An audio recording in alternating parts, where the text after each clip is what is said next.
রাজ্য জুড়ে আরজি করের ন্যক্কারজনক ঘটনায় সরব হয়েছেন সমস্ত স্তরের মানুষজন। লাগাতার চলছে চিকিৎসকদের বিক্ষোভ ও কর্মবিরতি। মালদা মেডিকেল কলেজ ও হাসপাতালে 48 ঘন্টা ধরে পেন ডাউন কর্মসূচি চলছে জুনিয়র ডাক্তারদের। সোমবার বিকেলে আরজি করের ঘটনার প্রতিবাদে মালদা শহরে মালদা মেডিকেল কলেজের ছাত্র এবং জুনিয়র ডাক্তারদের পক্ষ থেকে ঘটনার বিচার চেয়ে অভিযুক্তদের শাস্তির দাবি করে ধিক্কার মিছিল বের করা হয়।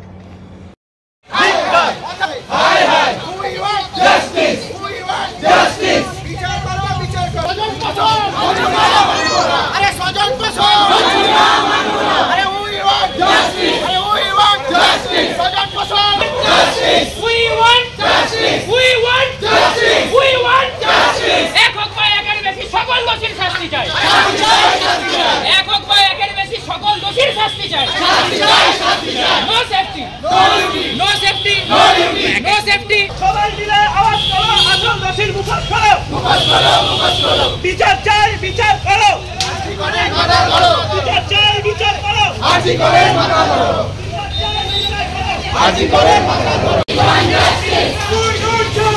We want justice. We want justice. No safety, no duty. No safety, no duty. No safety, no duty. No safety, no duty. We want justice. We want justice.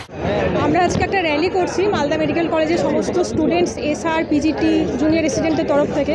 তো যে অত্যন্ত ঘৃণ্য নৃশংস একটা ঘটনা ঘটেছে, সবাই জানেন আমাদের আরজিকর মেডিকেল কলেজে একজন সেকেন্ড ইয়ার পিজিটির সাথে এরকম একটা জঘন্য ঘটনা ঘটেছে। তো তারই প্রতিবাদে দোষীদের যথাযথ শাস্তি, আমাদের উপযুক্ত সিকিউরিটি, এসবের জন্যই আমরা আন্দোলনটা করছি। মুখ্যমন্ত্রী তো ব্যবস্থা নিতে বলেছেন, সিবিআই তদন্ত দাবি করছেন, তবুও আপনার আশ্বাস পাচ্ছেন না? না, এখনও আমরা সেরকমভাবে এখনও আশ্বাস পাইনি। দেখা যাক। আপনার নাম? আমার নাম অমৃতা ভট্টাচার্য। আমি ব্যুরো রিপোর্ট, সংবাদ বাংলা।